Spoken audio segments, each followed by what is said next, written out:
Air India flight 171 जिसका aircraft Boeing 787 Ahmedabad से London के लिए रवाना होता है।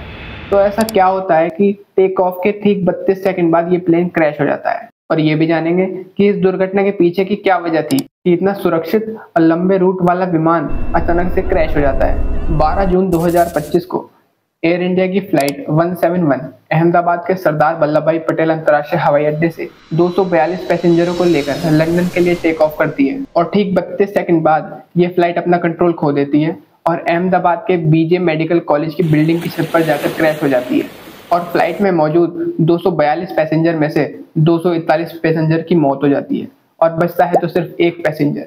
वो कहते हैं ना दोस्तों, जाको राके साइयां मार सके ना कोई। तो कौन है वो शख्स और कैसे बच पाया इतने भीषण हादसे होने के बाद भी? हर तरफ बस तबाही ही तबाही थी, और उसी मलबे में 242 में से केवल एक इंसान सांस ले रहा था। नाम था विश्वास कुमार रमेश।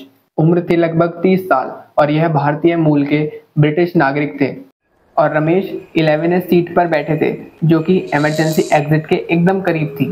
और सीट 11A क्रैश के वक्त सबसे पहले टूटकर अलग हो जाती है और इमरजेंसी एग्जिट से बाहर चली जाती है।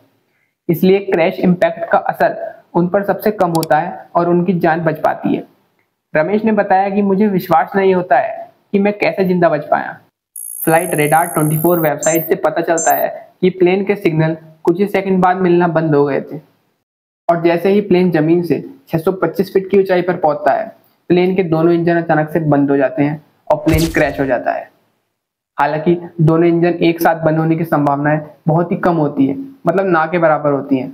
इसी बीच पायलट ने मेडे कॉल की थी। अब आप सोचेंगे कि मेडे क्या है? दरअसल मेडे एक प्रकार का वार्निंग सिग्नल होता है जो बहुत बड़े खतरे को दर्शाता है कि प्लेन में कुछ बहुत बड़ा खतरा है, और इतने में ही प्लेन क्रैश हो जाता है। बहुत से आर्टिकल ऐसा दावा कर रहे हैं कि प्लेन क्रैश फ्लैप्स और गियर की सेटिंग की वजह से हुआ था, क्योंकि टेक ऑफ के बाद भी लैंडिंग गियर नीचे था। और इसका दूसरा कारण है इंजन में थ्रस्ट की कमी, मतलब कि टेक ऑफ के तुरंत बाद इंजन ने अपनी पूरी ताकत नहीं दी और प्लेन क्रैश हो गया। लेकिन एक्चुअल में क्या हुआ था, इसका सबूत तो अब केवल ब्लैक बॉक्स ही दे सकता है।